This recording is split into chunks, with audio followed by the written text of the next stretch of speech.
Hi, Chuck. How you doing, Sharon? I'm all right. How are you? Doing good. Good. I had the honor of speaking with you about 2 years ago, and I was the dork who proposed to you about having Ozzy come to the Alamo. Well, there you go. So 2 years later, it's good to speak to you again. Well, thank you. All right, so first order of business, as we've been seeing things in the press, and as by me talking to you now instead of Ozzy, how's he doing as far as the sore throat?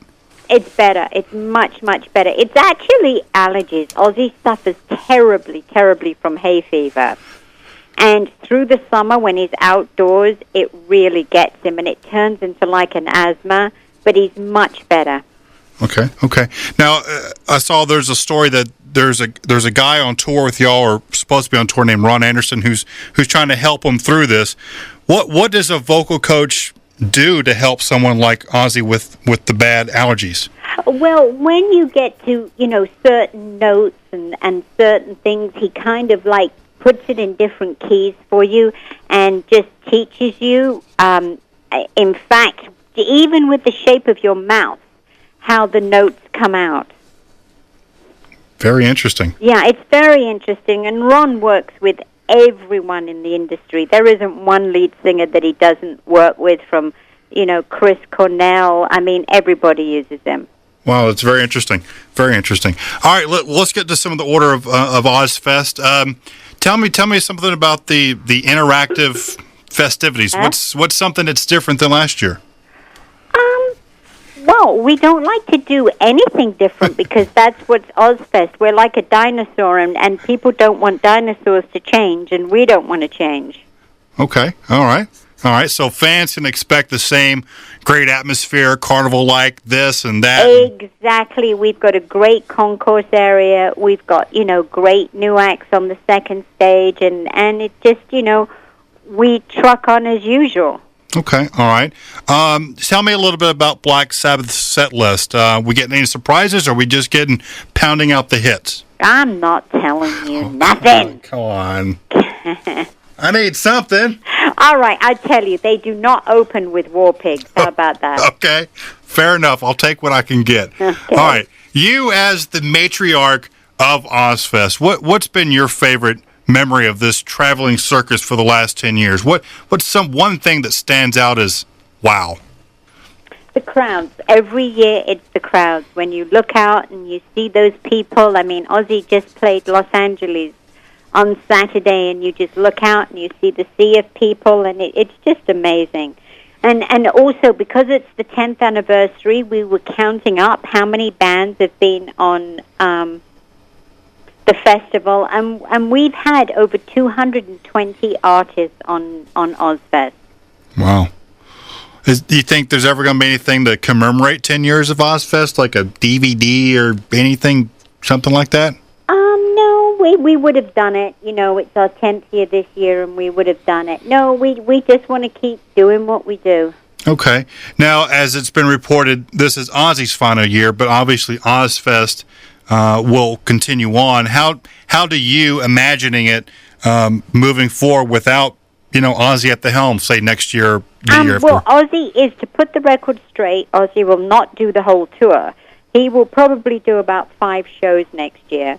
But what we're going to do is we're going to put a lot more younger bands on. Okay. What we do on the second stage, we are going to find mid-range bands who, like the baby stage, where they're just sort of starting out, we're going to do mid-range for the main stage. Okay.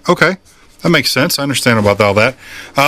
Now, preparing for the interview with Ozzy today, I came across all this stuff that's happened with Iron Maiden, or Bruce Dickinson, I should say. So I'm kind of ignorant on it because I've just read about this today in the press. Yeah. Is there anything you would like to say or set the record straight for fans? Sure, absolutely. I mean, the band, first of all, might I say, are great. That's why they were on the festival. That's why we put them on, because they're a great band. And the band itself are great, great people. They really are. Their crew are fantastic. Their management's great. There's just one problem, and that's the lead singer.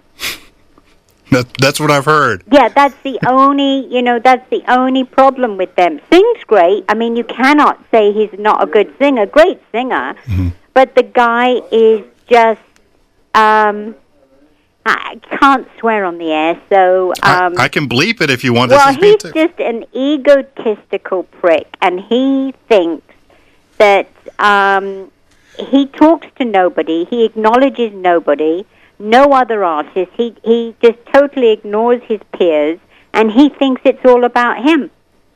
Wow. So he's got lead singer's disease. Oh, my God, big-time lead singer's disease. But the thing that I find quite shocking is that he shares it with his peers, and usually, guys don't do that. Right.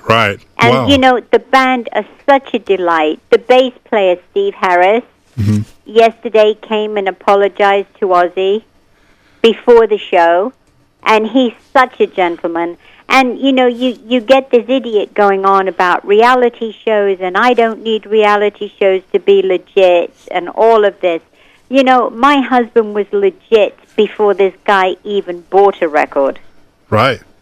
Wow. And he's just very, very confused person. So I would assume that you're very much looking forward to Velvet Revolver taking over that slot. God, we can't wait for Velvet Revolver. They're all great guys, known them for years. It's such a shame because we've never had a band that... And I shouldn't keep saying band because Iron Maiden are great. I'm just saying a lead singer of a band that has been so unpleasant. But to everybody. Wow. Not just... I mean, I can't say he was unpleasant to Ozzy because he never looked at him. He walked past him, and he kept his rampage about Ozzy to the stage because he hasn't got the balls to say it face to face. Right. Wow. He's not that tall. No, he's not that tall. He's not that tall. And you know what got me too? He's in United States, and he comes over here, and he does this thing where he runs around the stage with the Union Jack, and I'm like, what are you doing? You're in America, you dickhead. Amen. At least have respect for your audience. If you're happy to be here, have the stars and stripes. That's what it's all about. Right. You're being paid by Americans now, and I can say that because I'm English. Right. And he goes up there with, the Union Jack. It's like, what are you doing, you idiot? Does he expect, the crowd to get up and cheer the Union Jack? I mean, not that they shouldn't, but I mean, that just shows you how egotistical he is. Right. No, I know exactly what you're saying.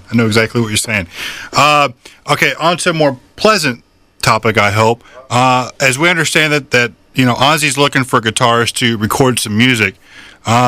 Is this for a solo project? Is it for the Rasputin musical? What? Oh, no. The Rasputin musical, it's all done with session musicians because it's really, it's for Broadway. That is a whole different thing. Okay. No, Ozzy wants to do some new Ozzy music, and Zach is doing so great with his solo career. He's on fire right now.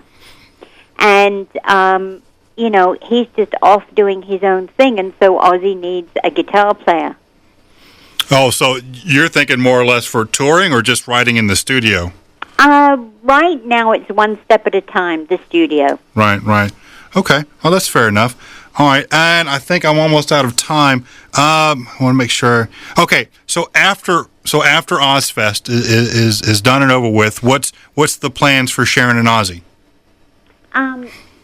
Ozzy's working on his book. He's finishing off his musical, and he's working on a new Ozzy record. The book. Enlighten me just a few sentences about the book.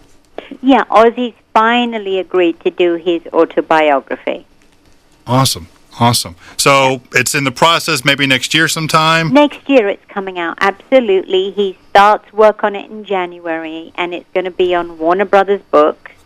And we're really excited about it. Very cool. Well, I see that my time is up, and I'm very appreciative that you did the interview for your husband today. And it was good to talk to you again. Okay, thank you. All right, we'll see you on Sunday here in San Antonio, Texas. I'll see you then, Chuck. Okay, bye-bye. Outside the boundaries of their phony world of kicks is the ever-present possibility of discovery. This must be avoided at all costs, for discovery brings with it the penalties of society: shame, arrest, prison. Forget it, man, and get with the countdown. Shake this square world and blast off for Kicksville.